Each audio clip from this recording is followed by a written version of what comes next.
Let me just get the broadcast going. Okay, great. Hello and welcome to the Capitola City Council meeting. In accordance with the current Santa Cruz County Health Order and the Governor's Executive Order N-2920, this meeting is not physically open to the public.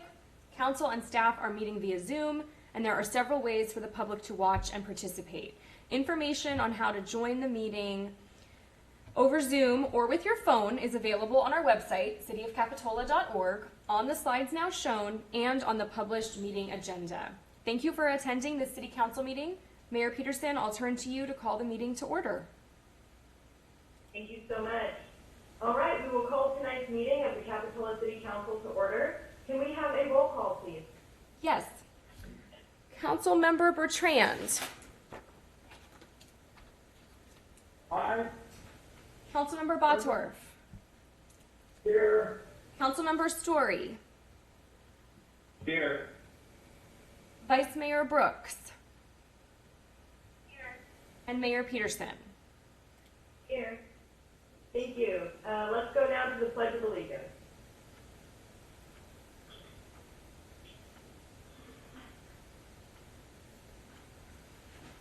Pledge allegiance to the flag of the United States of America and to the republic for which it stands, one nation, under God, indivisible, with liberty and justice for all.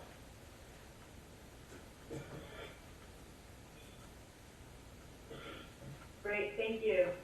All right, now we're going to go to item 2, and this is presentations, and I'm going to turn it over to our police chief for 2 presentations this evening. The introduction of a new Capitola police officer, Garcia, and to dedicate a life-saving award to Capitola police officer, Albert Gonzalez. Thank you, Mayor Peterson, members of the council. Happy to be here tonight to make a couple of presentations. Starting off with the introduction of one of our new police officers here in Capitola, Rachel Garcia. Rachel was sworn in as a Capitola police officer on March 26th of 2020. Rachel graduated from class 154 of the South Bay Regional Police Academy. Rachel brings a lot of experience with her as a police officer for us. She's a military veteran, served 7 years in the Air Force, including 3 deployments. And then prior to becoming a Capitola police officer, she was a police officer with the Presidio of Monterey. Rachel resides in Seaside, California. And just on a personal note, some of you are aware of this. Rachel was originally hired in October of 2018, started the academy shortly after her hire, and then suffered a significant knee injury during the academy. Had to remove herself from the academy, came on board working for us here down, assisting us on the administrative stuff in the department, and then jumped back into the academy, another academy, graduating on March 26th of this year. And so it's my pleasure to introduce Rachel Garcia to Mayor Peterson, the council members, and the community. Rachel, would you like to say anything? Absolutely. I'd just like to thank everybody at the city and the department for keeping me on this long. It's been, a long road for me, but I'm just happy to be here and grateful for each and every one of you. Thank you. And that's a picture of resiliency. Congratulations, and we're happy to have you. Thank you. My next presentation, and I'm very honored to make this presentation as well, and I'll invite Officer Albert Gonzalez with me here at the podium to present the Capitola PD Life-Saving Award. And as you know, this is presented to individuals whose actions directly result in sustaining life. The award stands as an example of service to all citizens and to the law enforcement profession. And so I'm going to read from the Life-Saving Award itself. So on October 21st of 2019, Albert responded to a report of a 77-year-old woman choking and having difficulty breathing here in the city of Capitola. Albert happened to be in the area and heard broadcasts over the medical and fire frequencies and decided on his own to respond to the emergency to help out. He arrived on scene before paramedics and fire, and from outside residents, you could hear a female's voice in distress. A female in distress could hear her voice. He ran into the resident, located the victim. She was choking. We performed life-saving measures and were able to dislodge a large piece of food that was blocking her airway. He assisted her to a level of comfort inside her home while you were waiting for fire and medics to respond to help her further. Your response to this medical emergency was selfless, exhibiting a high level of commitment to the public and a level of commitment to your own medical expertise. Without your quick response, situation would have most certainly become dire. Your actions directly result in sustaining a woman's life, and your efforts stand as an example to all in public safety and for all citizens. For your dedicated service to the citizens of Capitola and the Capitola Police Department, I proudly award you with this life-saving award, and I further extend my sincere appreciation in recognition of your actions to save the life of another human being. We are proud to honor you tonight, Albert, as a member of the Capitola Police Department. Congratulations, John. Thank you. Congratulations. Thank you very much, sir. And thank you very much, Mayor and council members, for the opportunity to make this presentation. Thank you. Thank you, Chief. And thank you so much for introducing us to Officer Garcia. Welcome. We are so lucky to have you join us. Congratulations to Officer Gonzalez. Well deserved. Again, we are lucky to have you with us. Both just phenomenal work. Thank you so much. I'm going to move forward now to item 3, a report on closed session.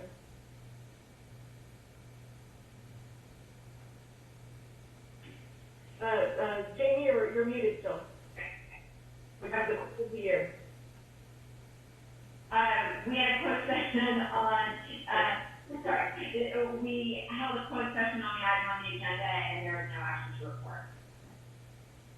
Thank you. Sorry about that. For some reason, I thought I saw Jamie talking. My apologies. That's okay. It took me a moment to unmute. Okay. Thank you so much. Item 4, are there any additional materials for tonight's meeting? Yes, thank you, Mayor. There were 2 additional materials regarding item 9C, the Capitola City Park Use Permit item. Great, thank you. Are there any additions or deletions to tonight's agenda? Council, no changes. All right. Now is the time for public comment. This is the time for any member of the public to address the council on items that are not on tonight's agenda. So I'll turn to our moderator. Larry, if you could let us know if there are any emails or any participants that are looking to have public comment via Zoom this evening. I do not see any emails, Mayor Peterson, and I do not see any attendees with their hands up. All right. Fair enough. We will move on to item 7, City Council and staff comments. Are there any members of the council? Looks like Vice Mayor Brooks, you have your hands up. Thank you, Mayor Peterson. I just wanted to make note, we have marched, we have met, and we have discussed the Black Lives Matter movement, but simply that is not enough. There's much work ahead. And I have one name for all of you tonight, and that's Breonna Taylor. Thank you. Thank you. We have to continue to say your name. It's incredibly important. Councilmember Bosworth. Thank you, Mayor. I want to also welcome Officer Garcia. I'm glad she's back healthy and working here. And also I want to commend Officer Gonzalez for a job well done. I think it's important to mention, although it's very controversial right now, to be a police officer in the United States is a difficult task. All of these officers, all of our officers I'm talking about specifically, come to work every day, and I believe they do a phenomenal job. It's rare that we're able to catch them doing something that's able to get a presentation or an award, because I really believe that based on COVID and the things they've done recently, it's a job above normal that they're doing. I'm really happy and I'm pleased with all the police officers in Capitola. And like I said, I'm glad that they are rising above the controversy and coming to work every day and doing their job, being at risk like they are. And I'm very thankful for them all being here. Thank you, Mayor. Thank you, Councilmember Bosworth. Councilmember Story. Yeah, thank you, Mayor Peterson. I just wanted, on behalf of the Capitola Arts Commission, report out and also on the Arts Commission's behalf extend a gratitude to Alex Lucero and the Live Again Band. Back in May, when we were in the midst of the COVID, the Arts Commission unfortunately had to make the tough decision to cancel our summer Twilight concert series for the entire summer. And Alex approached us and came up with a creative idea to do virtual concerts, which would not be open to the public, but they would be streamed onto Facebook and even off of our website page, so people can watch them. And he single-handedly, along with his band, put on 9 of these virtual concerts in various locations. Each of them were viewed from 1,000 to 2,500 people. And so that was some of the creative and original thinking that I think we have been forced to engage in to make our arts and our social life continue. But more significantly, in one of his last concerts, he did a fundraiser to raise money for our firefighting first responders and make a contribution to the Santa Cruz County Community Foundation. And through that effort, he was able to raise $13,000 that went to our first responders. And so that was a major, I think, achievement on behalf of Alex.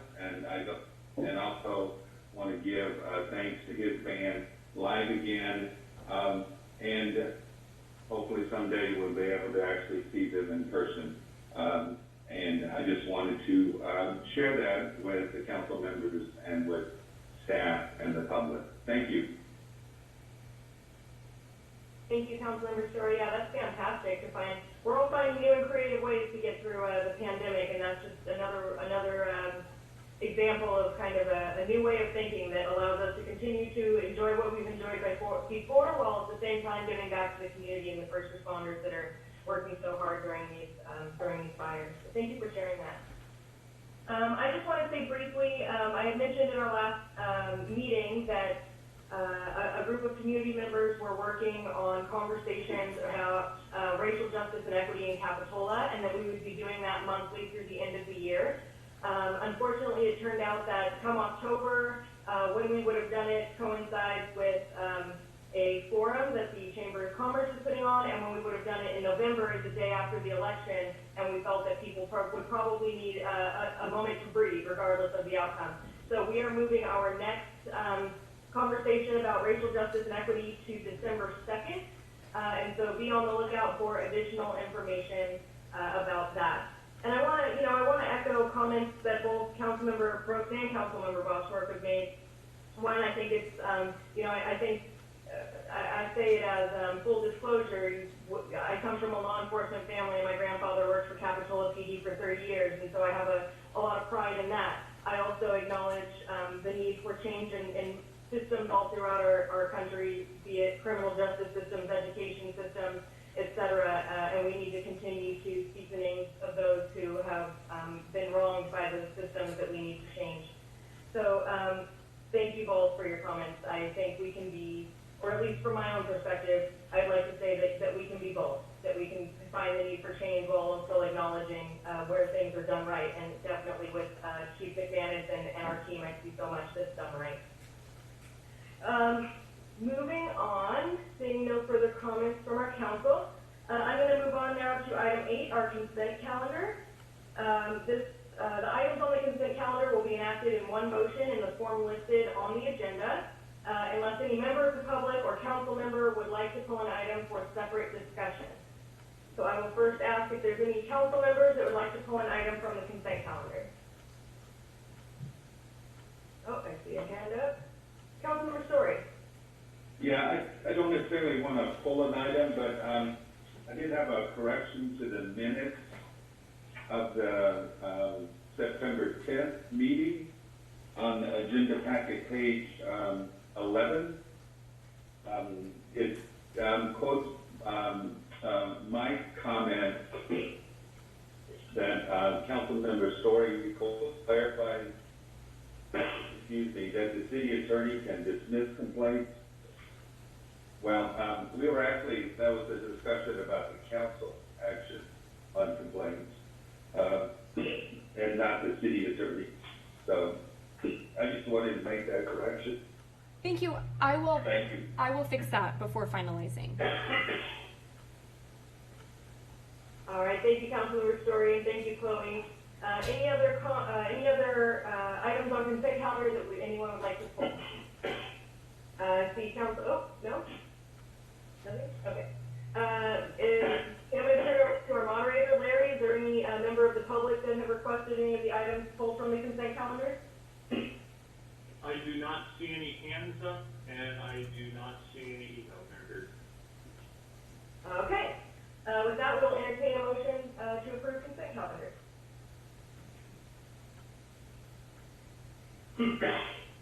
Oh, Councilmember Bosworth, you have your hand up. I'm I sorry. make a motion to approve the consent calendar. Second. All right. Motion by Councilmember Bosworth, second by Councilmember Bertrand. Can we have a roll call vote, please? Yes, Councilmember Bertrand. Aye. Councilmember Bosworth.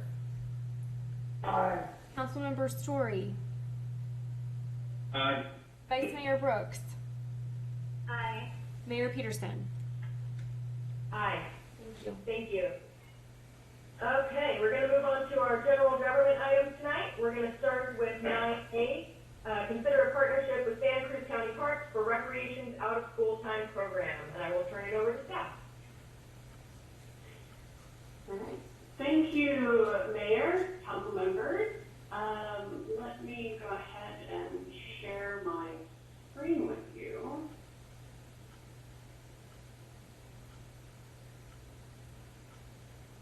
All right. So, this is the right one. All right. So tonight, the item before you tonight is a partnership with county parks regarding the OST out of school time program. So Capitola Recreation has been operating a distance learning support and recreation enrichment program for this past month called the Out of School Time Program in partnership with the SoCal Union Elementary School District. In developing this program, it was developed with a revenue-neutral budget, and the fees were set for about $170 per week for residents. And I'll remind you that the resident fee does include the entire boundaries of the SoCal Union School District.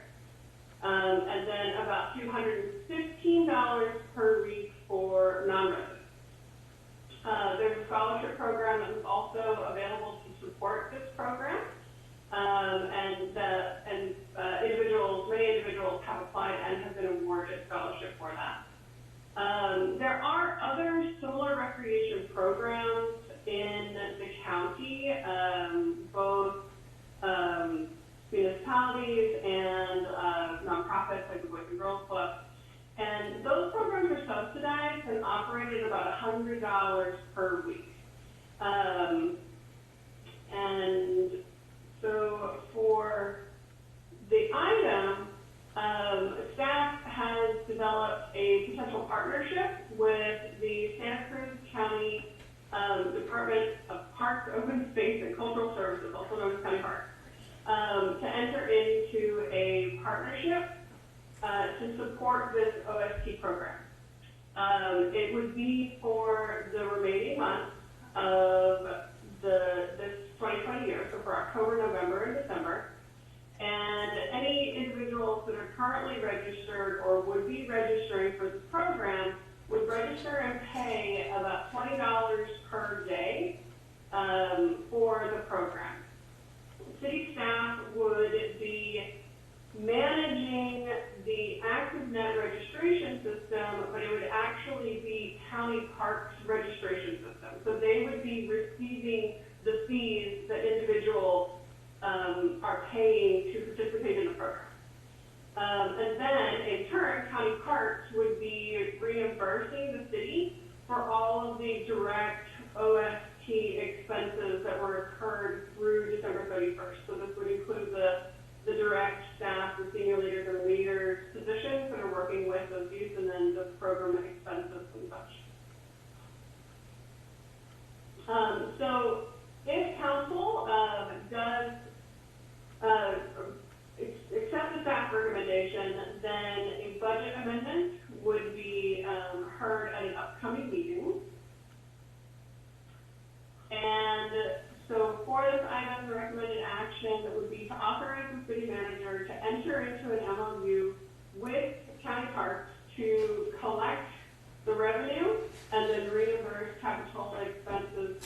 the OST program, and I am available for questions at this time. Great, thank you so much, Nikki. Councilmember Story, you have a question? Yeah, thank you, Mayor. Nikki, I just had a question about, the revenues and expenses for our program. It was originally designed to bring in about $34 a day for residents, 43 for non-residents, but now the county's just going to be collecting $20 per day for residents and 25 for non-residents. And I was unclear, is the county going to reimburse us at 34 and 43 rates, or are we cutting expenses? Or I was just wondering how the fiscal impact would be minimized, or?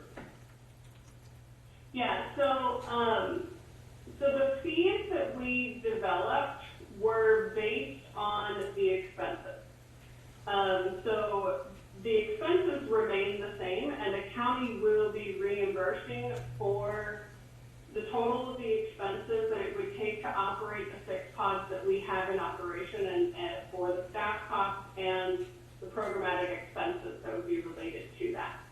So the county has resources to subsidize these types of programs and are able to offer it at a more affordable fee.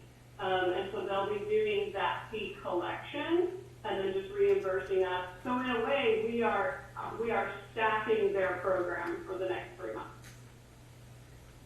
That sounds like an excellent deal from the county. Yes, thank you. Thank you, Councilmember Story. Councilmember Bertrand, do you have a question? Yeah, I do.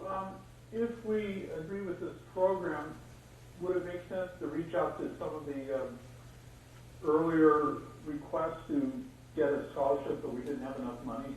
I don't know if we have those names or if there's enough overlap for them. A little unclear as to your question. Are you asking if we would be reaching out to the individuals that had received scholarships? No, the ones who had asked for scholarships, but we didn't have enough money at the time. Yeah, that's true. We definitely plan on contacting the individuals that withdrew from the program because they didn't feel like they received enough scholarship to participate, and letting them know that the fee structure is different and that we would be happy to enroll them in the event that they are interested. Thanks for doing that, if we vote. Yeah. Right. Any other questions from council members? Sorry, Vice Mayor Brooks. Thank you, Mayor Peterson.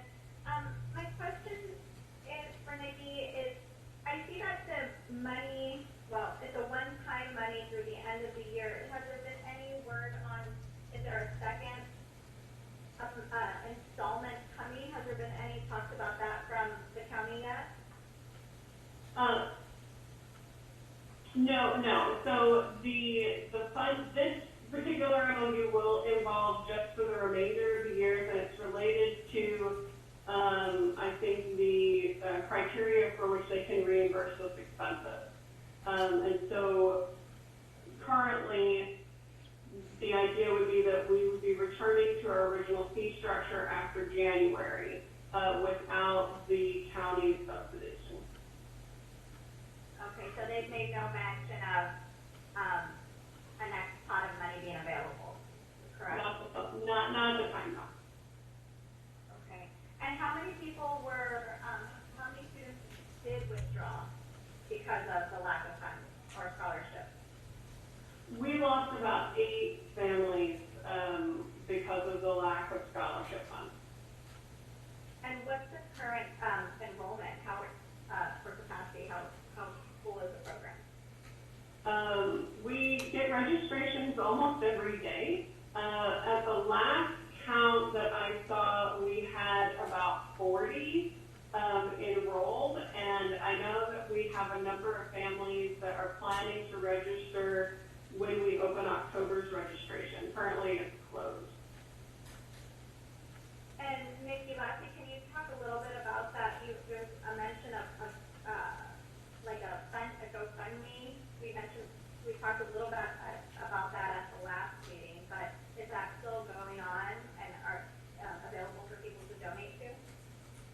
To my understanding, yes. The Capitola Public Safety and Community Service Foundation has been hosting a GoFundMe campaign in order to raise funds for scholarships.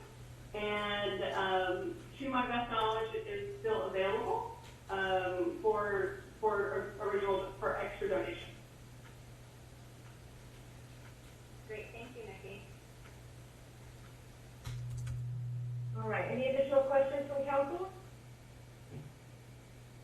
Seeing none, we will turn it over now to public comment, and I will ask our moderator to let us know if there's any public comment from participants on our Zoom meeting or via email. Mayor Peterson, I do not see anybody, participants with their hands up, any attendees, and I do not see any emails on the sign up. All right. With that, we'll close public comment and bring it back to council for further discussion and a vote. I'll move staff recommendation. I'll second. Moved by Councilmember Story, seconded by Councilmember Bertrand. Can we have a roll call, please? Roll call vote. Yes. Councilmember Bertrand. Aye. Councilmember Bottorff. Aye. Councilmember Story. Aye. Vice Mayor Brooks. And I just want to add, maybe we can see this come back on what the plan is for after December, in serving these students, if there's going to be a potential to partner with further in terms of funding with the school district, if that could come back to us at a later time for a future plan, that would be great. Thank you.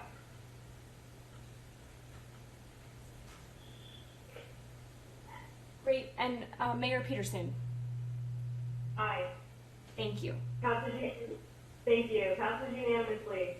All right, we're going to move on to item 9B, receive update regarding the city website. Yes, thank you, Mayor. I will be presenting on that item, so if you'll bear with me momentarily. Hello? You should be able to see me now. And I'm going to share my screen. In one moment.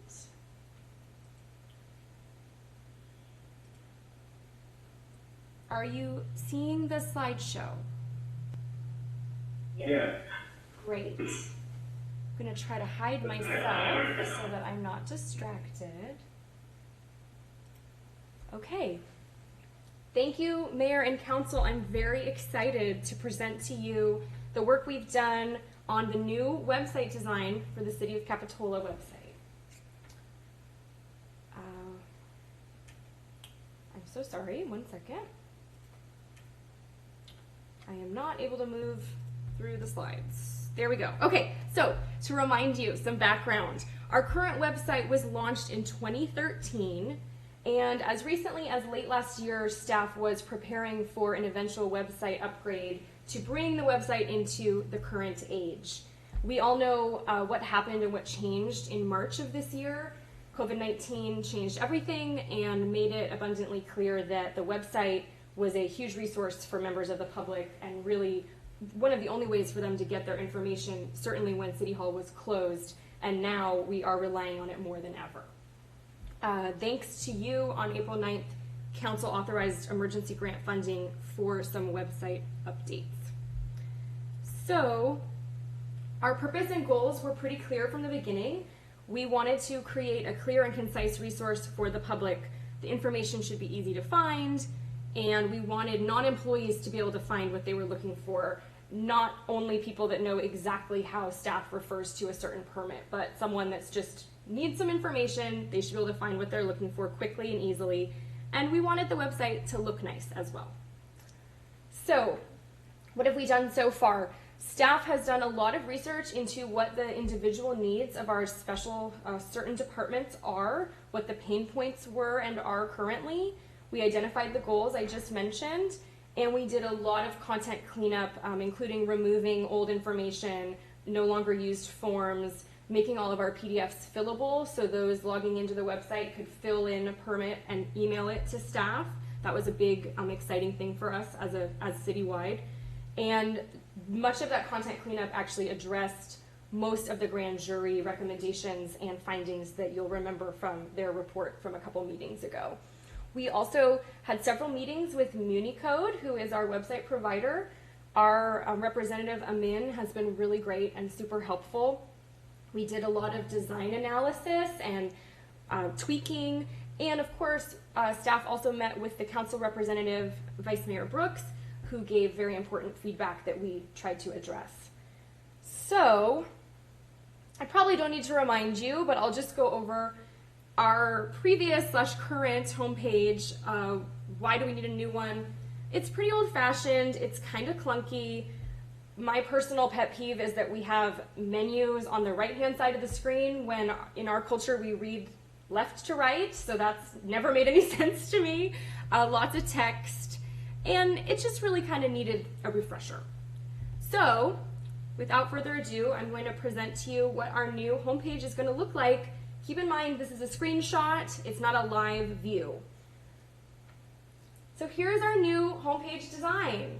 I really like it. I hope that you guys do as well. So this is the front half, and what I like to refer to as the second half of the screen is here. And we'll come back to these images. So some highlights. Our social media plugins are right at the top of the screen. You go directly to our Instagram and Facebook page from those buttons. The menu bar at the top, the drop-down menu, has titles and keywords to again kind of guide the public to the information they're looking for. I love the color scheme. It really conveys that we're a seaside community right near the ocean. The buttons in the center of the screen replace that right-hand side menu. And the arrow that I'll come back to show you again encourages users to scroll to that second half of the screen so that they don't miss anything. So how did we come to some of these decisions? We used the metrics. So we looked at our Google Analytics page, and this is just a snapshot of August of 2019 compared to August 2020. What were the top 5 and 6 viewed pages by members of the public? And we all know why this changed. COVID came calling. So in summer of 2019, really the biggest visited site was the home page. Mostly people don't click through to another page. They just want to see what's going on right away. The other highest viewed were the combination of art and cultural events, which makes sense. Here, that was almost exactly replaced with viewing the COVID-19 updates this past August. Again, lots of visiting of the homepage. What's funny, I think, and that's similar both summers, was a lot of people are looking at the Esplanade and the beach surf cam, and recreation is our other very popular visit. And then I just wanted to point out as well, we all know that the CZU lightning fires in August had a huge effect on our community, and when I saw that our next most visited site was the Nixel Registration, it kind of was a heartening reminder that our public does rely on the city for information, and that's just directly representing. Nixel is, of course, like our reverse 911 program, so when the fires hit, people were coming to the website to get up-to-date information. So we used these metrics in a lot of different ways, mostly to make decisions on what should our menu say and what should our center buttons, where should they take the public. So just to highlight, we actually made some changes based on what we saw on the analytics page. For example, this events button is going to change. We're going to have a wave image, and it's going to take people directly to the surf cam. And our city calendar button will actually be called the calendar and events button. And then again, those drop-down menus at the top of the page, since this is a screenshot, I can't show you exactly how it will look at this moment, but under city services, there's a recreation subheading, so it's super obvious how to get to that, again, another very highly visited page. And then there's even another subheading under that for junior guards, which was farther down the list, but one of the very popular things that people come to the city to find out about. So it'll be super clear right from the get-go that the public will find what they're already looking for. Other improvements on that second half of the screen, we have our community news list, which it's the same as what we currently call the What's New section of our website, but I think the community news title itself is more accurate. It's more descriptive of what that is. There's an image associated with each event listed, and there's a title and a summary. So again, most people aren't going to another page. They're just looking at the home page, and they're going to get all the information they need right off the bat. That's the same for the list on the right here, the upcoming events. That's generated from the city calendar, and it has the month, the date, the name of the meeting or event, and the time right there.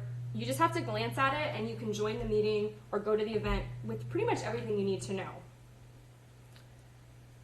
Other features that are brand new are this spotlight window and the button on the farthest right-hand side, how can we help, which once you click on it, that window pops up with multiple options. So the spotlight window, I just want to emphasize, will be used sparingly for maximum effect. The great example would be when the beaches were closed for Labor Day. That's something we don't want the public to be confused about or to miss because it wasn't clear on the website. So that would be the first thing a member of the public would see when logging in. You can have an image, title, and text. And again, very timely topics like there's an emergency, a road closure, things we really want people to know about. And that pop-up how can we help button, it's kind of a fun feature. Again, you're not moving from the home page, you just click the button and more options appear. They're listed in a simple, easy to understand way. We have apply for a job, bid or RFP, connect with council staff and police, and find a form, parking spot, and public park. And again, those options were taken directly from the metrics and what people are coming to the website for already. Oh, and then another really great feature that I know in our meeting with the vice mayor she brought up was this accessibility widget, which will have much more expanded accessibility features, and our entire site will be ADA compliant, which is verified by Unicode.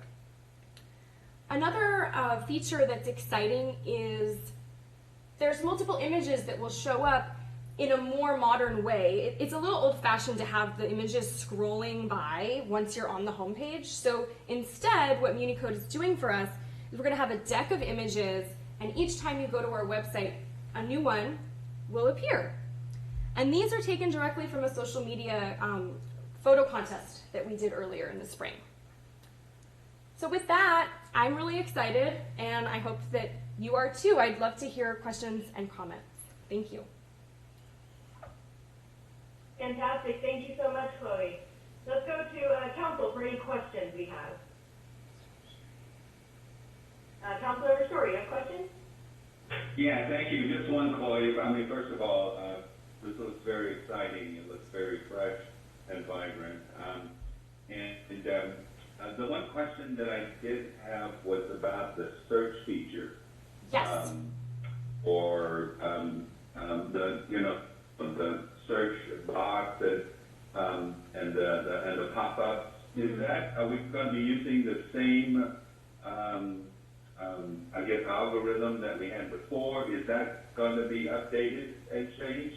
Yes, that's a great question, and that is something that we asked right away because I think we can all agree that the search functionality at the moment isn't as good as it could be, and Unicode has improved upon that. So the search will be better, and it will be at the right-hand side of the screen at the top near the social media logos.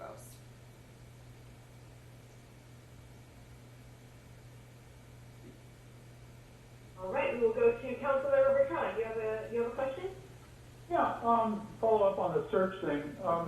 If I wanted to find out when the street sweeper was going to come down my street, because sometimes, well, they're every 2 weeks, so someone might have lost track. Is that going to be something the search function will help in? That's a great question, and I think that certainly could be. I would have to check. I don't personally know if we already have a specific page on our website that outlines that schedule, but as long as that is the case, the search function should bring that up if you're searching, street sweeping, for example. It should pop up, and then you click on that, and it would take you to that page. And I'll write that down because, I always forget. Yes, I'm sure you're not the only one. I'm probably not the only one. Thank you very much, Chloe. Of course. All right, any other questions from council members? Seeing none, we will open this to public comment. And I'll turn it over to our moderator. Thank you, Mayor Peterson. I do not see any hands up from the attendees to comment on this item, and I do not see any emails for this item. All right, thank you very much. With that, we will bring it back to comment for further discussion and a vote. Oh, I'm sorry, Councilmember Bosworth, you have your hand up. Thank you, Mayor Peterson. I wanted to personally thank Chloe, excuse me, personally thank Chloe for doing a great job on this. I think it's fabulous. It was long overdue. We definitely had the right person taking a look at this, and I appreciate the help from Vice Mayor Brooks to make this look wonderful. You know, if you look back when we did this was a time when we had no money to spend. Yet I think that it shows because of the COVID and a lot of other issues that have popped up that this was money well spent by the council. So with that, I'm going to make a motion to approve staff recommendation. Thank you. We have a motion. Do we have a second? I'll second. And I'd like to reiterate Ed's comments. I mean, obviously, we're definitely at the right moment at the right time because of COVID. Absolutely. We have a motion and a second. Any other comments from council? Vice Mayor Brooks. I just want to say to Chloe, it was a pleasure working with you on this. It was great. Thanks. And you know, Thank you so oh, I don't want to interrupt, but I'm realizing that I don't think there's actually a vote necessary on this item. So I thought I might just jump in and mention that. You are correct. Thank you. Well, you know, it's been motioned and seconded that we are all very grateful for comment. Thank you. That's So great to thank you hear. so much, Chloe, for your work on this. Thank you, Vice Mayor Brooks. I'm really excited. It was fantastic. Thank you, and we'll let you know as soon as it's live for the public. Okay, great. Okay, well, with that, we are going to move right along to item C, Capitola City Park Use Permit. All right, thank you, Mayor, council members. Let me share my screen for this item.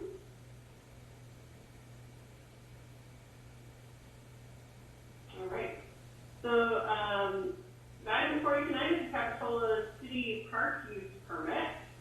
And so this item is recommending that the brick and mortar businesses in our area that would serve fitness type programs have been displaced due to the pandemic.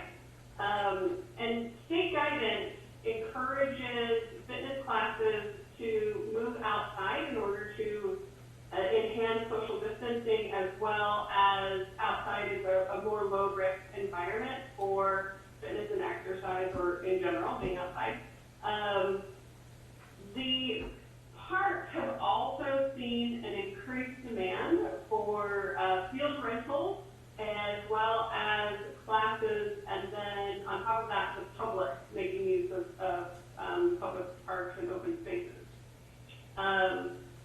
And so as a result, there has been conflicts that have arisen when permitted space is occupied. So an individual has a field rental and they're operating an after-school youth program or a youth camp, and arrive to that permitted space that they've already paid for and rented, and then find that that space is currently occupied by somebody who's running a class that hasn't been, that would fall under a business that has been displaced due to the pandemic.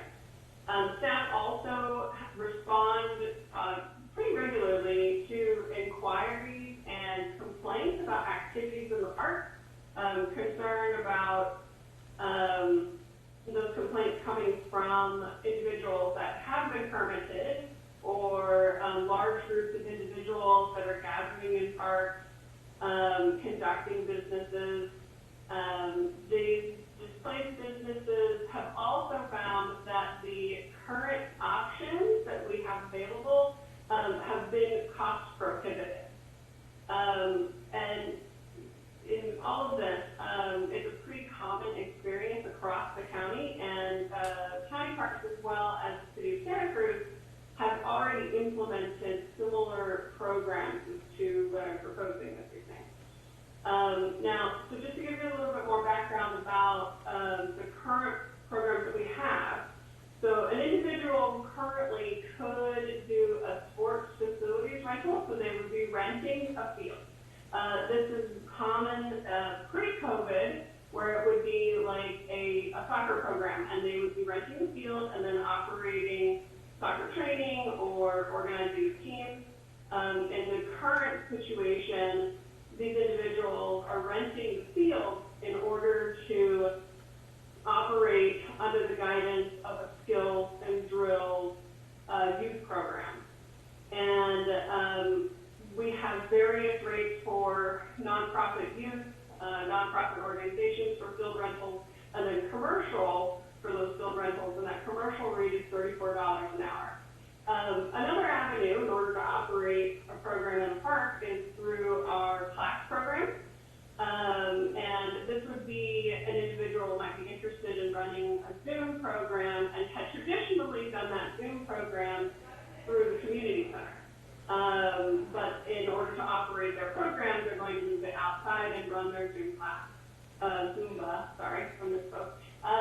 their Zumba class outside. And so through the class program, as typically this individual is an independent contractor, they do not have their own building or a room that they're renting anywhere else. They've been traditionally using the community center as their space, as their registration system, and so there's a registration fee as part of the class program that the city would collect, and then the city would receive 35% of an activity fee that instructor would decide, and then if the individual registering with a non-resident, there'd be an additional $50 on top of that. So if somebody through the class program was offering a class and the activity fee was set at $100 for the public, then the city would typically be receiving $53 per registration per class, assuming that individual is not a non-resident.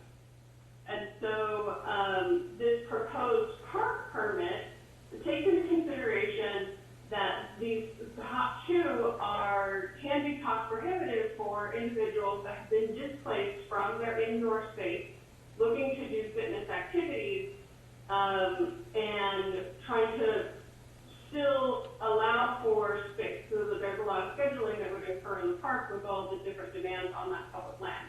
And so they would be experiencing, as a commercial entity, a $16 per hour rental rate, and then also there's a nonprofit rate, which I'll get to in a few slides. So city staff, in looking for ways to support those individuals that have been displaced by the pandemic and ensure that there is available space for all of the increased demand due to the pandemic, the proposals for this outdoor park use permit, which would be a temporary program, and would operate when county health orders allow. So, for example, if we were to take a few steps back, this program might experience modifications, and that the current class program and sports facility rental program would not be altered, as those exist to service individuals that have been less impacted by the pandemic. So the permit process would include a business or individual would need to fill out the outdoor park use application, and it's a packet that would need to include the application itself, a copy of their city Capitola business license. They would also need to develop their own COVID-19 protocols for operation based on the current state and county guidance for the activities that they are operating, and then also provide a current certificate of insurance or endorsement. And then upon approval, that business or individual would be able to rent a park space at an hourly rate. For nonprofits, that rental rate would be $9 an hour, or the commercial, that rental rate would be $16 an hour. And those fees largely exist to cover the administrative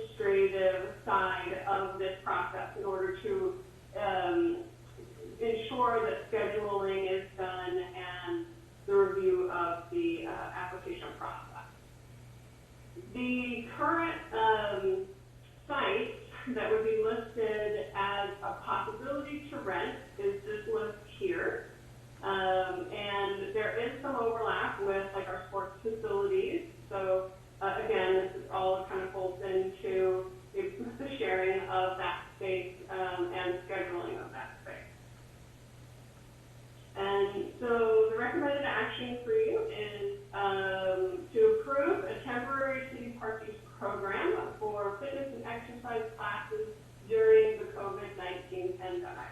And I am available for questions at this time. Great, thank you so much, Nikki. We will go to council members for any questions that we have about this item. Councilmember Bertrand, and then we'll go to Councilmember Story. Yeah, I just have a question. You listed a number of facilities, and I was just wondering, depending on the activity proposed when someone comes to you, is like the field at J3 Park or the field at Monterey, for instance, are rather large. Can you divide those up so the field can be shared? Yes, definitely. And it's actually currently being done for our sport facilities for the various youth skill and drill programs that we're running.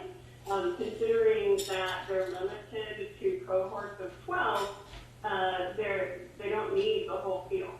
And so dividing up that space is definitely something that we would be interested in doing. Okay, so it serves more people. In terms of the COVID program, do we have like a boilerplate, or how do we know what would actually fit the standards that the county has set? I'm sorry, did you say a boilerplate? Yeah, so in other words, certain procedures that would normally be followed for a COVID situation, then we hand it to them, as opposed for them trying to figure out how to come up with a set of procedures. Oh, yes, I'm sorry. So the California Department of Public Health has already developed the guidance for fitness programs for gyms and fitness. And within that guidance, they actually identify how to do fitness classes. And there's lots of other guidance throughout there that is a demonstrated best practice. And so we provide through the packet that individuals would be getting, those links are provided to individuals so that they have that resource and are able to develop their protocols based on the guidance. Good to know. I didn't realize that. Thank you very much. All right, Councilmember Story? Yeah, thank you, Mayor.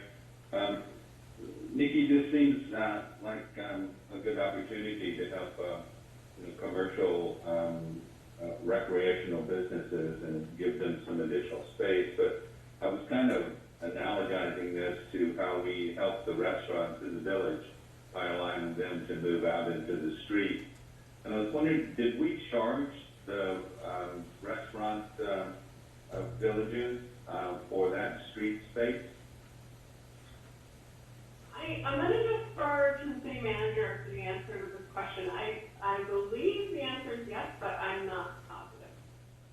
So we did not. We did not charge the businesses in downtown for the outdoor dining on the Esplanade. Is there a means, how do we justify charging these particular businesses? Is it because of the nature of the location?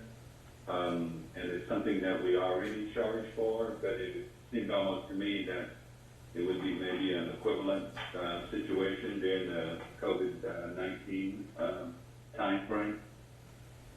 I think that it's a good question, frankly. And I think the primary difference is that in general, the parking spaces in front of the restaurants have always been used by the restaurants. They're public parking spaces and they're obviously accessible to anybody. But to the extent that the business was moving out, even if that space has already generally been used by the businesses. The parks, on the other hand, the parks are used by the entire community, and then in addition, we have this program to rent out the space in the parks for the field uses, and it just seemed that it was inconsistent, where we had some people coming along and playing by the city rules and renting out the space, and then sometimes getting in interactions with folks who are trying to run classes on their own outside of our process.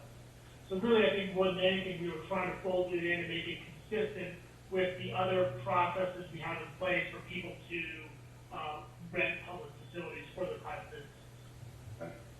Okay, thank you. All right, Vice Mayor Brooks.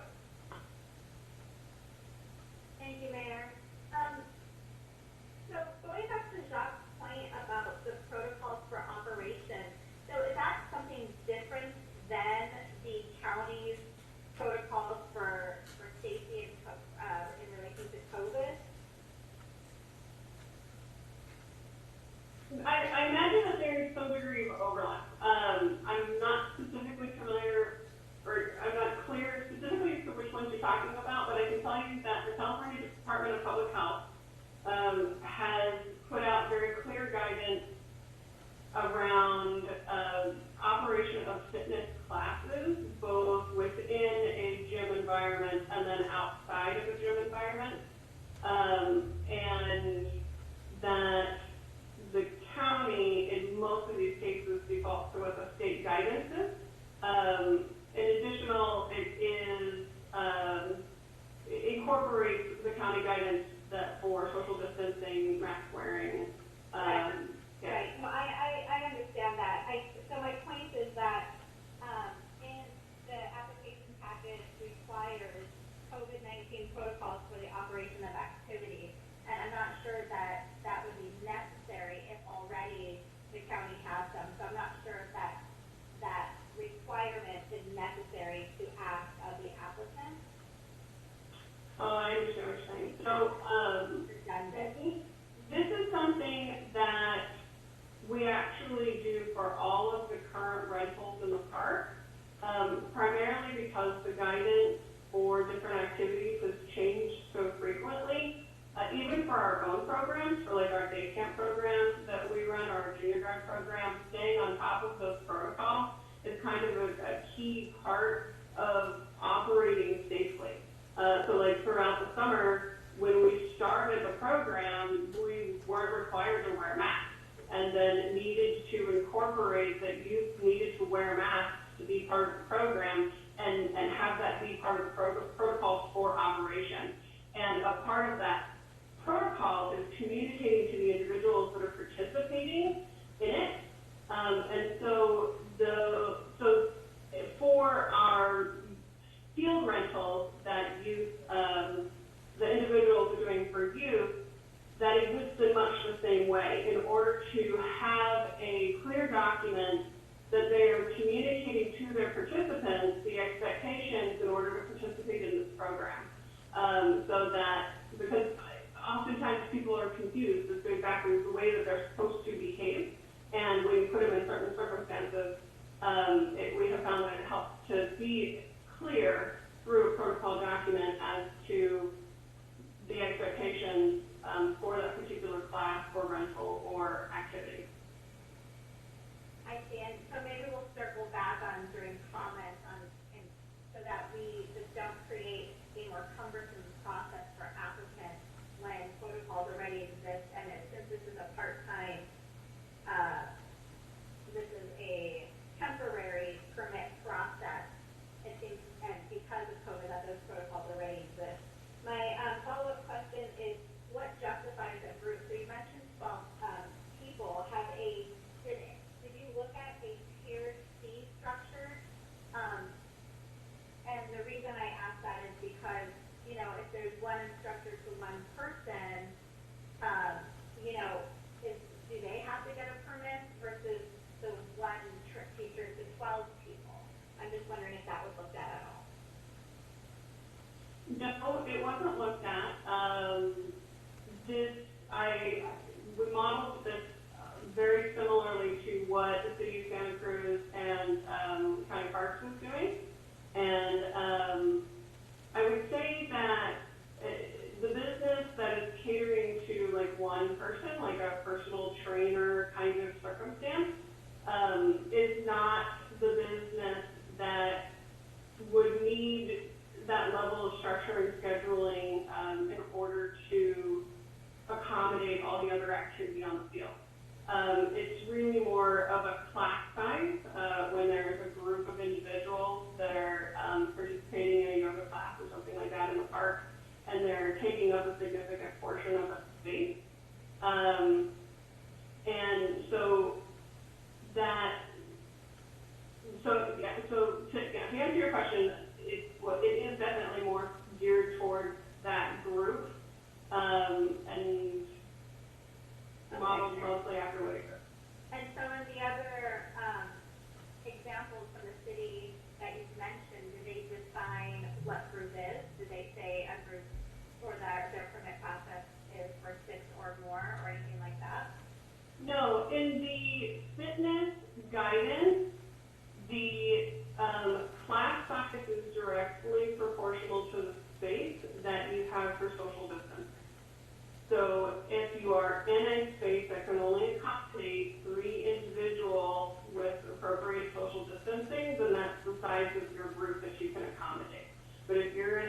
that can accommodate a much larger group, then you can accommodate a larger group. And so with this, the permit program, we would help guide individuals to spaces that they could permit that would appropriately serve the group size that they're interested in. Okay, thank you. Any other questions from council members? Okay, Nikki, I just have a couple quick questions. So I just want to clarify that this is only for commercial activity, correct? So if a couple friends decided they wanted to go out to Monterey Park and, run the track or do yoga or whatever, they wouldn't have to get a permit for that, correct? This is only for commercial? You are correct. Those individuals still may come upon a group that has permitted that space and need to adjust accordingly, but no, this is not a program for individuals. This is purely for nonprofit businesses that would be served for commercial. Okay, great. And so that kind of leads into my next question. So if, for example, we permit a space for a group for an exercise class, and when they get there, there happens to be several numbers of just members of the public using that space, do we have any plan in place for if we permit a space to someone and then when they get there, essentially they can't use it, or are we going to suggest that these people kind of show their permit and say, hey, you guys have to leave, or do we have anything in plan in place for that? It's very much what you kind of suggested, that the permitting process would give them an actual document that would say that they have rented that space for the duration of their rental. Okay, and is there any chance that we could, do we have or could we consider any kind of refund process in the event that someone essentially refuses to leave a space that we have permitted for others?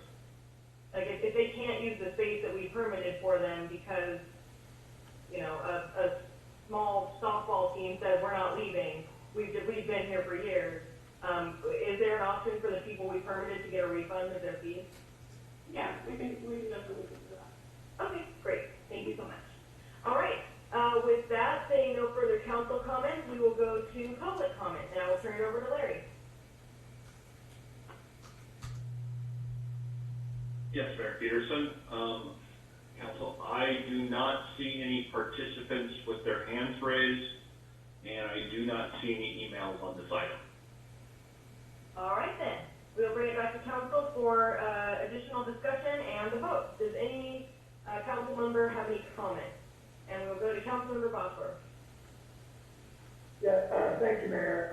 I think there were some great points raised. I appreciate Councilman Story's questions about, how we were dealing with this as far as in relation to the, the village. Because I think it was clear that in the time of need, we extended quite a concession to the village merchants to help them in their business. And I feel like we should try to do that for any other business in the city. And I also appreciate the comment by the city manager of the difference between the two, because it made sense to me that the parking places in front of the businesses were only essentially valuable to those businesses, where our facilities like the stage and our parks could be used by anybody, which makes this a such a situation. I also appreciate the work that Nikki did. Nikki, thank you for putting this together. It's a great job. I like how we took what was considered the profit margin out of the park and are only trying to recover the fees that are actually our business, the staffing fees that are there. So I think this is a great thing. I would like to say that, we maybe have not done all we can for other businesses in Capitola. If there was a business that felt that they could gain an advantage by moving outside into the street and using parking places anywhere in the city, we should be open to that. But I don't think we've got those requests. But with regards to recreation, I think this is a great compromise to try to help the people in need. I wish we would have maybe started it sooner, but it's better to have this now than later and get everybody through this, because I want people to remember that we went out of our way to try to do whatever we can to let people make their business. Thank you. Thank you, Councilmember Bosworth. We'll go to Councilmember Story. Yeah, thank you, Mayor. I think this is an excellent program to, help, people maintain their health, to be able to exercise outdoors, and to help those businesses that are involved in physical fitness. Initially, when I first read through it, my mind kind of immediately went to the surrounding neighborhoods and potential conflicts between the particular groups and what the neighbors may think. But I did notice in the use permit, it has at-will termination at the will of the city, so that we have the ability to terminate an activity that may be interfering with the quiet enjoyment of the neighborhood. And so I think that that's a good approach. I would just encourage, Nikki, when you kind of are approving these permits for particular groups, that you kind of make an effort to match the particular activity that's going to be going on with the size of the park and with the surrounding neighborhood. There may be certain things that wouldn't be appropriate at Hidden Park that could very well be done at J Street out on the baseball diamond. So I think that you will need to, and I'm sure you will, exercise your good judgment about avoiding neighborhood complaints.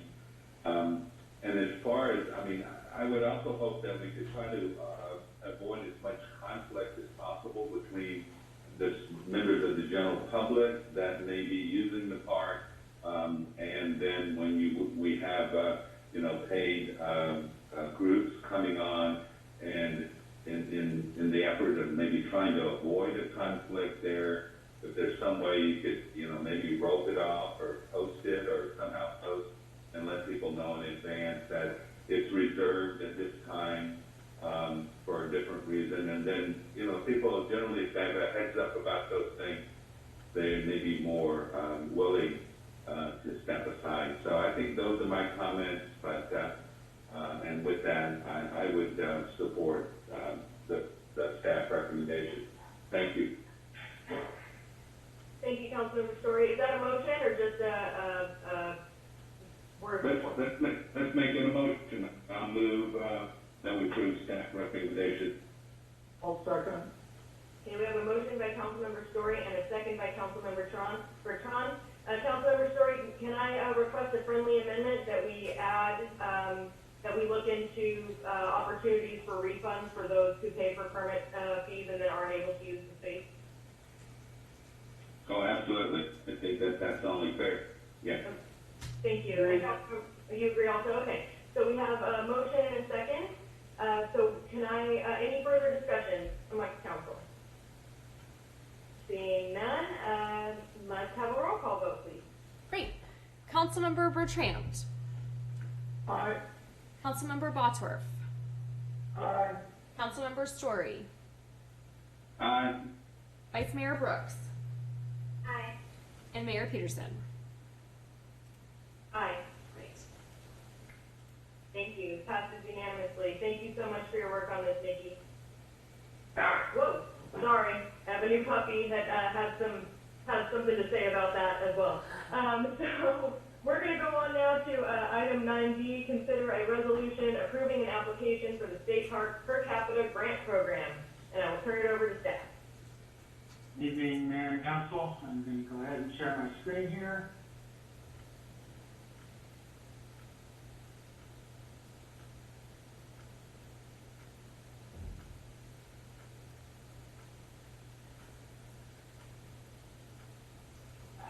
Sorry, give me a minute here.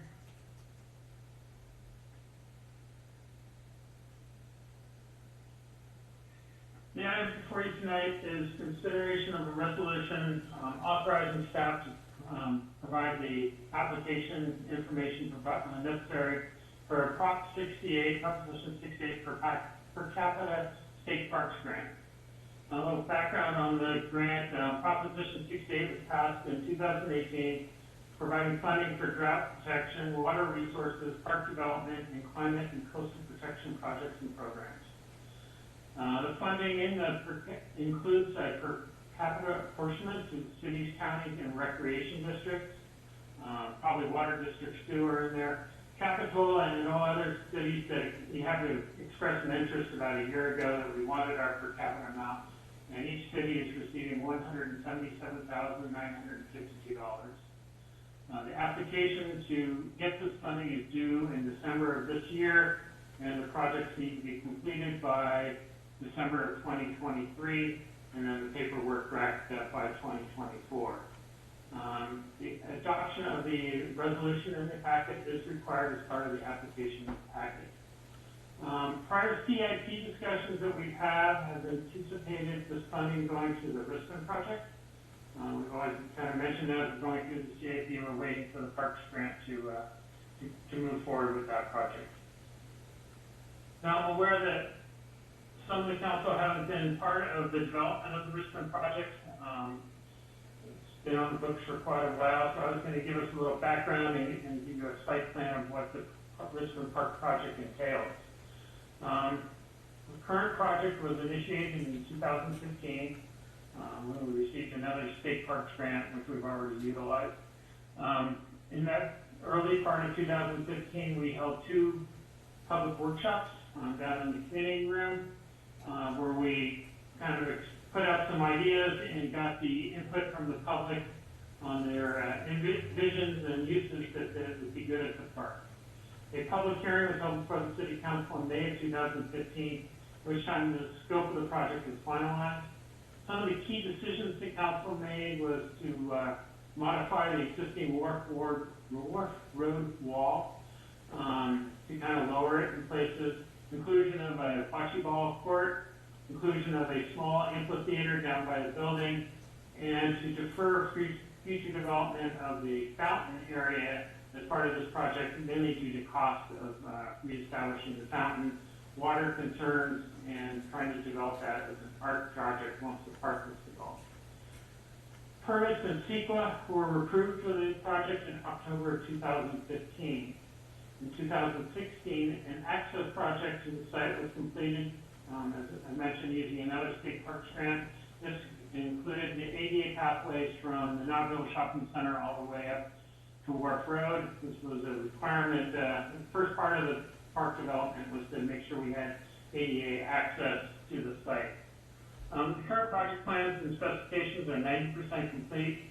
The only reason they're not 100% is we haven't folded them into, something that can be advertised yet. We're just waiting to make sure we don't have any changes before we do that. But as we told you during budget sessions, the project's on hold due to funding shortages. So here's a portion of the site plan of the developed park project. Along the bottom of here, to orient you, is Wharf Road, the library across the street. The top is Soquel Creek. The building itself is this area with the 2 number 1s in it. Here's a little alcove area. Front door is right here. So the project includes, this is the upper terrace garden area. So reestablishment of the gardens with a path going around the gardens, which is right there historically. There has always been a historic overview here. This is the sundial, reconstruction of the sundial in the middle of the garden. Some benches and playing surfaces, like these are chessboards, would be provided in.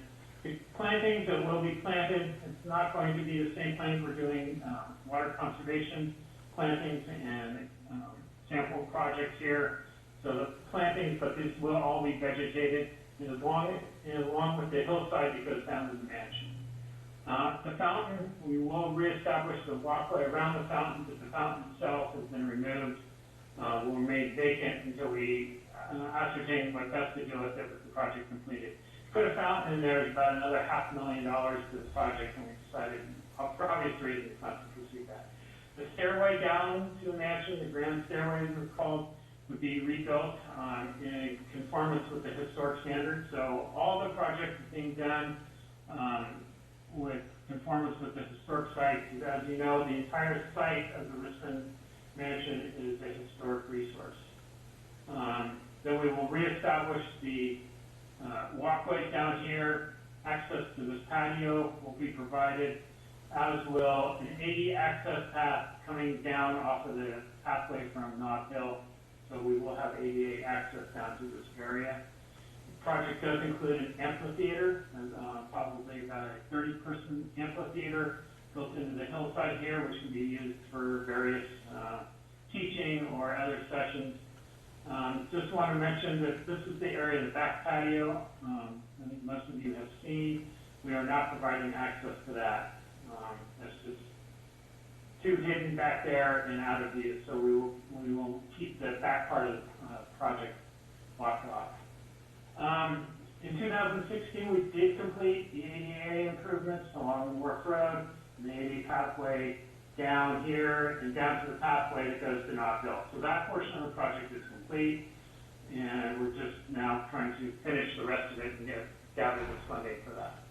So that's the project. I'd be happy to answer any questions about that at the end of the presentation. Looking at the project finances at this point, the construction estimate for this project is $824,300.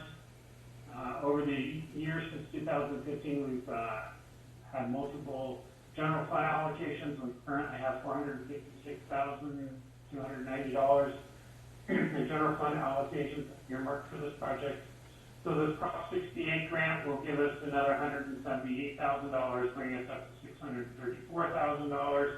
Fortunately, that leaves us just short of $200,000 short of the project's funding.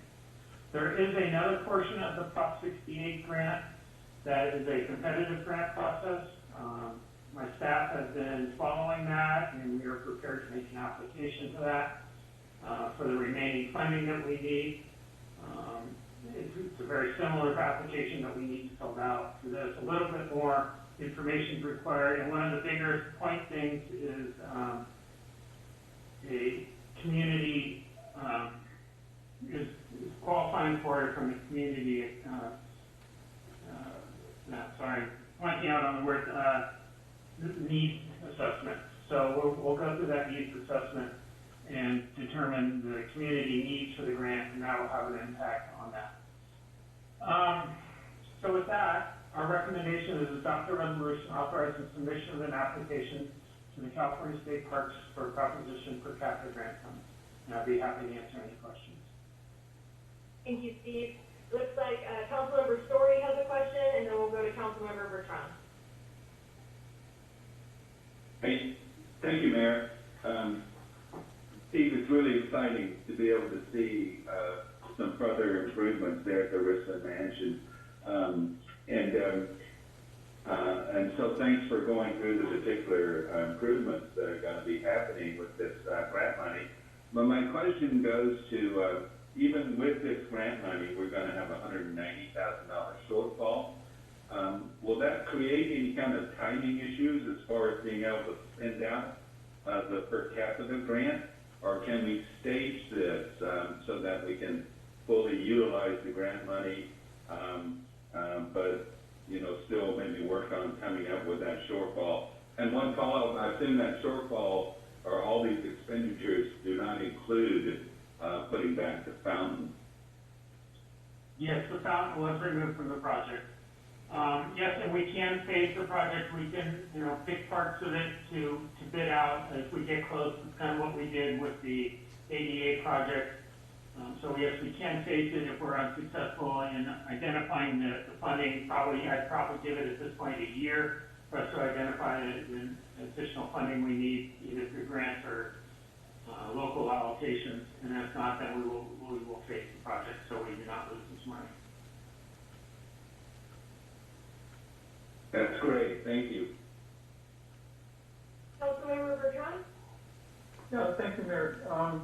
I went to both of the workshops, and I was very impressed with the community response. I think the rooms were pretty crowded, and a lot of the ideas that were presented by Architect Arnaud were well accepted, especially his expertise in trying to bring back the actual architecture that was current at the time.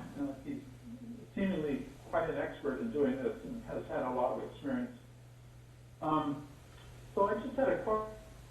Bocce ball court, is that rectangular area in the center? Yeah, it's a bocce ball court right here with a number 14 on it. Okay. And what can you explain the native oak understory demonstration garden? I wasn't aware of that. So I don't know exactly what goes in there. We'll have to get back to you and talk to Mike Arnoon about that, the landscape architect who developed it.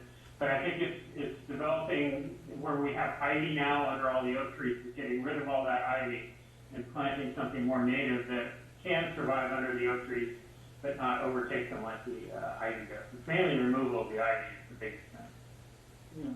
Yeah. We have some really magnificent oak trees in that area. As we all know, ivy kills the trees that they grow on. So I really appreciate that. I sit there often, I guess, at the inside of the gate, and I'm truly amazed at how many people walk through there.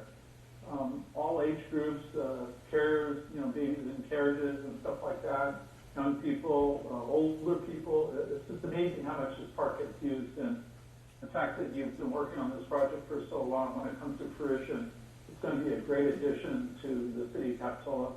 And then when the library gets finished, this is going to be a great place for reading and such like that. And I'm also very excited about the outdoor, not arena, but the performance space, I guess. The shape is a little bit different than I thought it would be, but I'm very excited about this project. And a little bit closer, hopefully if we get this grant and subsequent grant, we'll be there. Thank you. Thank you, Councilmember Bertrand. Vice Mayor Brooks? Yeah, thank you, Mayor. Steve, what's the timeline on the next grant? What's the deadline for that one? I have to verify, but I believe it is due in March of next year, and we would have an award by June of next year. We would be notified of a possible award by June of next year. Great, thank you. All right, seeing no further questions from council, we will bring this to public comment, and I will turn it over to Larry. Thank you, Mayor Peterson. I do not see a hand up by our attendee right now, and I do not see any emails on this item. All right, thank you. Hey, we welcome attendees who just think these meetings are awesome and they want to watch the whole thing. That's cool with us. We will bring that back to council then for continued discussion and a vote. And I see Councilmember Bosworth has his hand up. Thank you, Mayor. I think this is great that we can possibly get some funding to throw into the pot for the RIPSIM. So I'll make a motion to approve staff recommendation. It's actually a resolution for staff recommendation. Okay, we have a motion by Councilmember Bosworth. I'll second. And a second by Councilmember Story. Any additional comments or questions? Vice Mayor Brooks, do you have a new comment or question, or is that an old? Okay, yes, please, go ahead. Thank you. So I'm for this resolution. I would just ask that staff bring back more information about the grant, because I'd like to see if we could look into, when we explore that community process, we can look into some active uses of the park, and to bring that back. This is the first time I've ever seen the plans brought to this particular council, to me. So it'd be nice to see that as we get closer to that grant application, to see the RIPSIM plan and what that community involvement process would be. Thank you. Can I just get clarification? So you would like us to kind of re-engage a public hearing process on this to make changes to the project at this time, or just kind of advertise what's being put out? And you want it done before the per capita grant, not just the competitive grant. Is that correct? I'm talking about the March 2020. Okay. You mentioned that there was, in order to qualify for that, we have to do a community needs assessment. And right. Then we push that out to just gauge the community on their interest in using the park for, in addition to all those other great things, bocce ball, that additional kind of active uses. Okay, thank you. Thank you. Okay, We have a motion and a second. Seeing no additional questions or comments, can we have a roll call vote, please? Yes, Councilmember Bertrand. Aye. Councilmember Botworth. Aye. Councilmember Story. Aye. Vice Mayor Brooks. Aye. And Mayor Peterson. Aye. Thank you. Passes unanimously. And with that, we have come to the end of this evening's meeting. So thank you all thank you to staff for all the work that you've done on these agenda items. Thank you to council members for your participation. Thank you to our one attendee for his participation tonight. We appreciate it. And we look forward to seeing you all again in 2 weeks. Thanks so much. Meeting adjourned. Good night. Oh, take care of yourselves and take care of each other. I forgot to Goodbye.